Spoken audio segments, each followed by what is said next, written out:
I was a new manager of a very old building. I came from social work and was hired to manage a building that was about to celebrate its 100th anniversary.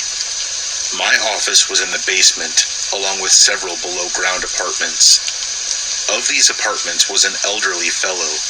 He would get medication and food delivered every other week, so when it wasn't brought in, I rang him, and when I got no answer, I asked the police for a welfare check. This was a very warm June, and the way the building was constructed, you couldn't smell something wafting out of an apartment unless the door was opened and allowed the smell out.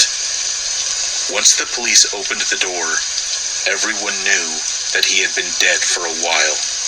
The smell permeated everything. The smell of rotten human got into the air ducts, and it's not something you forget. Fast forward 1 month to July. There are 105 tenants in this 4-story building, and I get a call from one tenant's niece that she hadn't heard from her uncle in a while, and could we please go check on him? Of course, I knew this guy. I'll just pop up and make sure he's okay, and we'll have a laugh. No answer. I call the police for a welfare check. It's been a regular 85 degrees outside for a few weeks, and yes, he's passed away. The smell of a dead human is so much different than the smell of a dead animal. It's a sticky, sweet smell, combined with an acrid taste, and a heavy, I don't know how to describe it, dead meat, mushroom sort of smell. It doesn't smell like other rotten meat. The smell was so bad in the hallway, just from opening the door for a few minutes to take the body out, that I had entire families running from the building in tears. I knew I had to mitigate this crap. I knew he passed on a small carpet in the middle of the room, so I put some menthol under my nostrils, double-gloved, wrapped my pant legs, and pulled up the carpet that was pretty thick with tissue.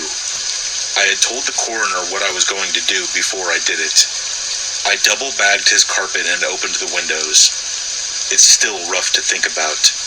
It involved large fans and me staying up all night. Cut to 1 month later. I'm putting notices on doors for an upcoming bed bug inspection. I smell that smell on the 4th floor. That acrid, dead smell. Someone was dead. There's no mistaking it. I start knocking on doors, and only 1 out of 25 answer because it was the middle of the day. I can't just go into the apartments. I call the police, and they come out and confirm it's definitely another dead body, but they can't figure out where it's coming from.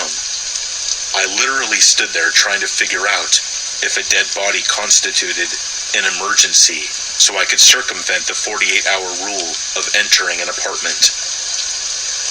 The police told me that without something else, they couldn't just start running into apartments. We walked up and down the halls and could not figure out where the smell of the dead body was coming from.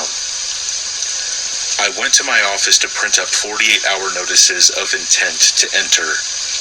I laid in bed that night and started thinking about it. The smell of dead body only entered the hallway when the door was opened. Someone had the smell of a dead body and opened a door. Someone opened a door. The day of, I go apartment to apartment. 10 apartments in, and a white-haired middle-aged guy answers the door. Huge wafts of bleach belch out of his apartment. Instead of hanging out like most people would do when someone is inspecting your apartment, he takes off. The floor has been bleached. The kitchen has been bleached. Everything is spotless. Neighbors later said that he told people that it was just chicken that went bad. Chicken does not smell like human. I contacted the non-emergency line that day, and without anything else to go on there wasn't a lot they could do. I have no idea what happened in that apartment, and the man, I never saw him again.